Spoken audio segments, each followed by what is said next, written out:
Hello everyone, I'm Benjamin Nutras, and welcome back to what will most likely be one of our final parts of our Metroid Zero Mission Let's Play on this channel. And because this is a rather special video, I have a very special guest with me. Would you like to introduce yourself? Hi, I'm Benjamin's dad.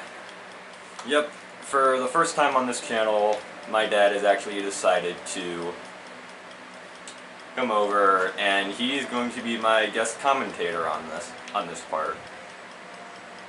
Now, for those of you who didn't see the previous video, what we basically did was that we conquered all the major bosses in the game, and we have made it to the final area called Torian. And because I haven't explored this area pretty much at all, we're most likely going to spend a majority of this part wandering around, trying to find stuff to do. And that guy, that's a dead body.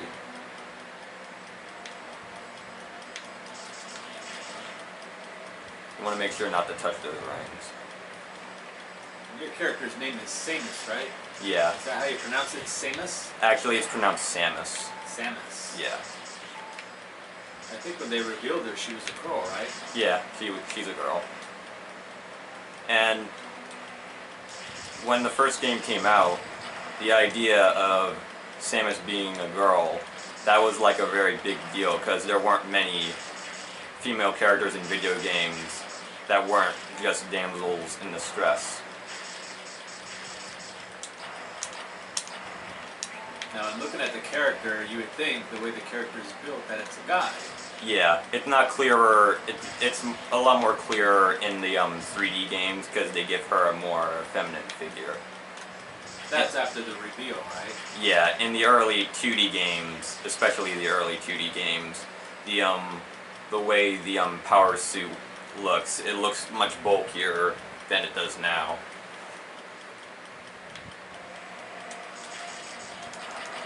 Now, those creatures right there are the Metroids, the title characters of the game, and despite how threatening they might seem, they're actually not too difficult to take care of.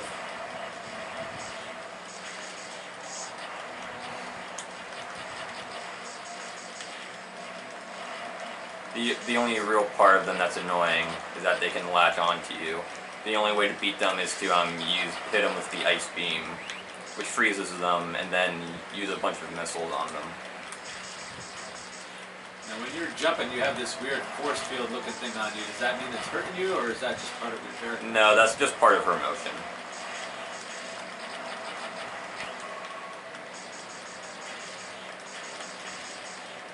The Metroids and the rings are the only enemies you'll find in this area.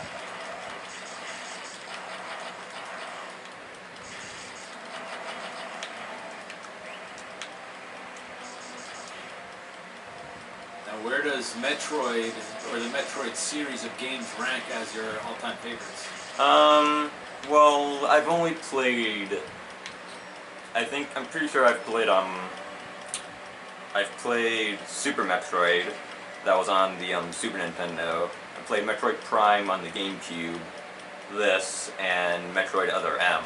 So I've only played 4 of them, so I'm not too big of a, I'm not the most knowledgeable person of this franchise. But from what I've played, the games are pretty good.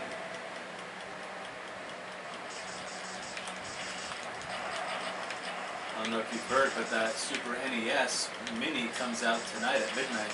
Oh, it does? I thought that's been out for a while, actually. Pre-release. Oh. It comes out for sale, and I think it's going to be at Walmart at 12 o'clock. They start selling them. Oh, cool. I wonder if there's going to be a line. Well, of course. It's pretty much the equivalent of a new game system being released. It's gonna be pretty packed in there. Thinking I might go up there just to check it out. If there's a huge line, I know I won't be able to get one. I'll just be. There's only like a couple people there. Yeah, I'm gonna try and buy one. Well, actually, not only do you get all those officially released Super Nintendo games, but you also get one unreleased Super Nintendo game, and which was a sequel to the original Star Fox on the Super Nintendo. Yeah, I heard it was Star Fox 2, yeah. Yeah, it never got, it was never released, but there have been like ROM hacks of it, but they've all been like the beta versions of each of the game. So a lot of the like difficulty options are missing and all that.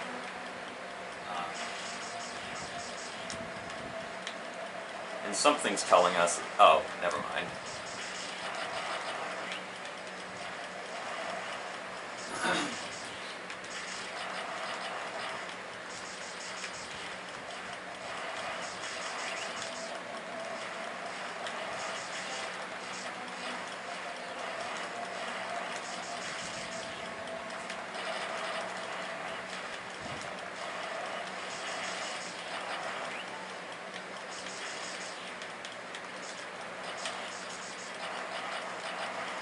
There we go. Now, if I'm correct, oh, never mind, there's one more. That door that was to the left of me, it was white, so I wasn't able to open it until I killed all the enemies in the area. But now, oh, there's, I think this is the last one. There we go.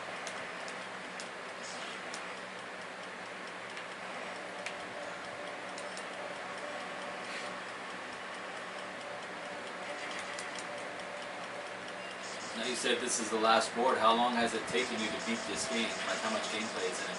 I've only played it one time, but it took me a couple of days.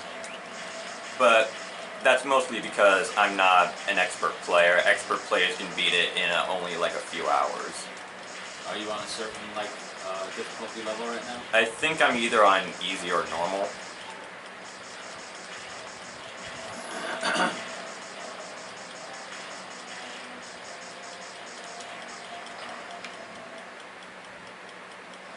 Oh, and this is actually one of the this is actually the one of the final areas, or actually the final area, because the major villain of the game is actually. Okay, then I guess we're not going there. The pathway that was there was blocked, so I wasn't able to access it until I shot it with a bunch of missiles.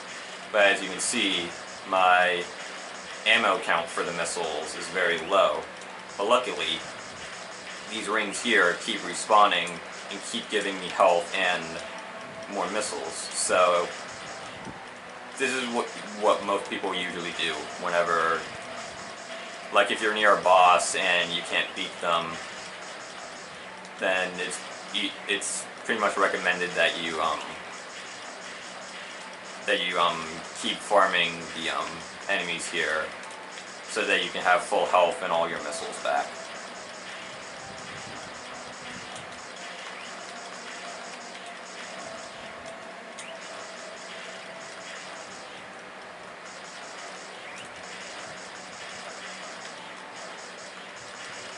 No, it's so many video games, or video games in the past have had a movie or based on it. You know, some good, some not. Mostly not good. Do you think Metroid would ever make a movie? I think so, if they got the right director to do so. Because back in the day, there was no real way of understanding how to make a video game into a movie. Because one of the earliest examples, if not the earliest example, was the live-action Super Mario Brothers movie. And that movie had to take a lot of liberties with its source material because there's not really much to the games themselves. And as a result, not many people liked it. I think the first video game movie that was actually well liked was the Mortal Kombat movie. But I think there's a lot to the Metroid games themselves that I feel like it would make a pretty good movie. I think we're about ready. There we go. And one thing that also doesn't help is that there's stuff constantly firing at you. Those the rings and the turrets that are also shooting you. If you destroy the turrets?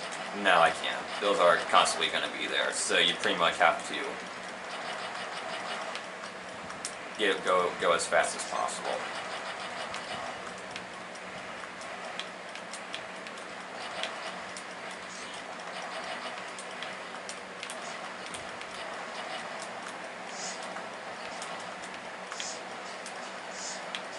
There we go.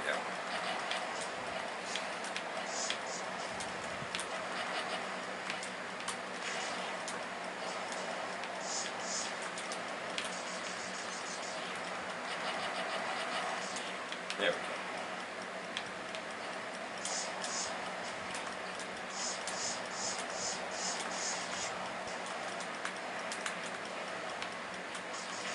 And there's the final boss right there. That's Mother Brain.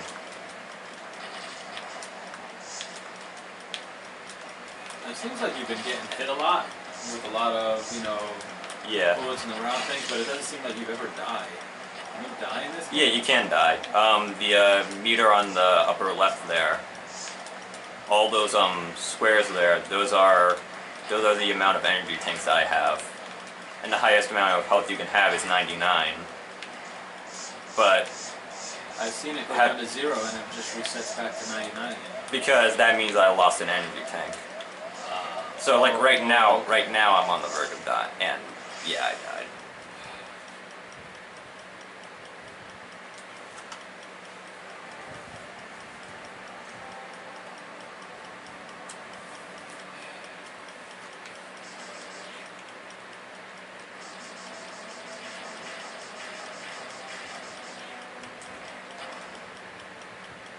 Yeah, here it is.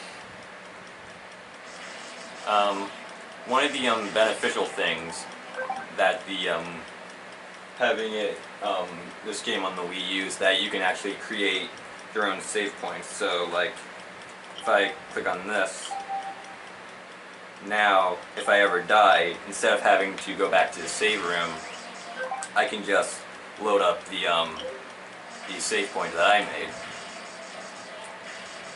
That would come in helpful? Yeah, that's very helpful.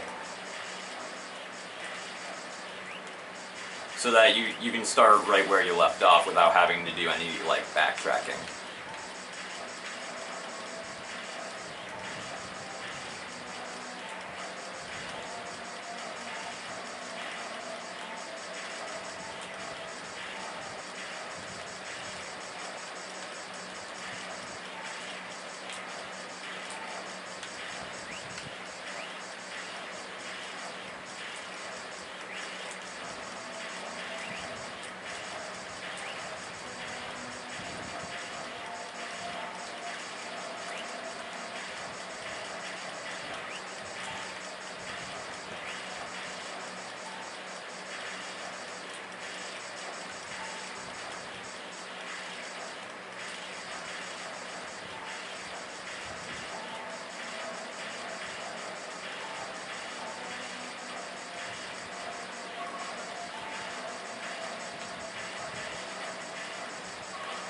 Okay, I think we're about ready.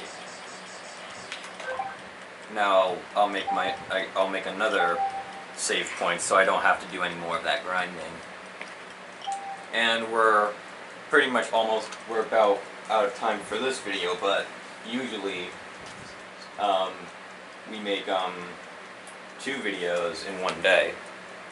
So we'll see you guys for the next part.